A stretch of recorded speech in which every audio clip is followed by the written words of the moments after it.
কি বলে সেটা আগে শুনুন, তারপরে বলছি।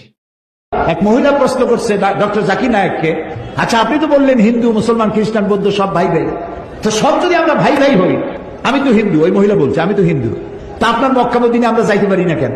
এটা কঠিন প্রশ্ন। আমি চিন্তা করলাম কি জবাব দেয়।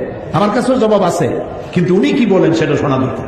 উনি জবাব দিলেন, বোন আপনার বাড়ি কই? কই তো ইন্ডিয়া। জন্মস্থান কোথায়? এখানে। আমার জন্মস্থান এখানে। আচ্ছা বোন আপনি কি জানেন যে ইন্ডিয়ায় এমন এমন জায়গা আছে যেখানে এখানে জন্মগ্রহণ করার পরেও সে জায়গায় আপনি আর আমি যাইতে পারি না, এরকম জায়গার নাম জানেন? কোন এরকম জায়গা থাকবে কেন? আমি ইন্ডিয়া জন্মগ্রহণ করছি, সব জায়গায় যাইতে পারি। উনি বললেন মোটেই না, এখানে এমন এমন জায়গা আছে যেখানে আপনি আমি প্রবেশ করতে পারবো না, তার নাম ক্যান্টনমেন্ট। ক্যান্টনমেন্টে আপনিও ঢুকতে পারবেন না, আমি ঢুকতে পারবো না। ক্যান্টনমেন্টে ঢুকবে যারা নিরাপত্তার দায়িত্বে, দেশ রক্ষার দায়িত্বে যারা আছে, যে কোনো মুহূর্তে ডাক দিয়ে পড়ে জান দেওয়ার জন্য, রক্ত দেওয়ার জন্য, জীবন দেওয়ার জন্য ঝাঁপায় পড়বে, সেসব সেনাবাহিনীর জন্যই ক্যান্টনমেন্ট তৈরি করা হবে। ওখানে আপনি আর আমি যাইতে পারবো না।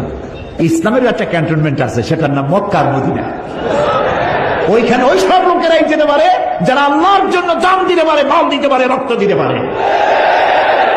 প্রিয় বোন, আপনিও যেতে পারবেন। আপনার পাসপোর্টে একটা ভিসা লাগান, ভিসার নাম লা ইলাহা ইল্লাল্লাহু মুহাম্মাদুর রাসূলুল্লাহ। কালকে আপনি মক্কা মদিনা চলে যান।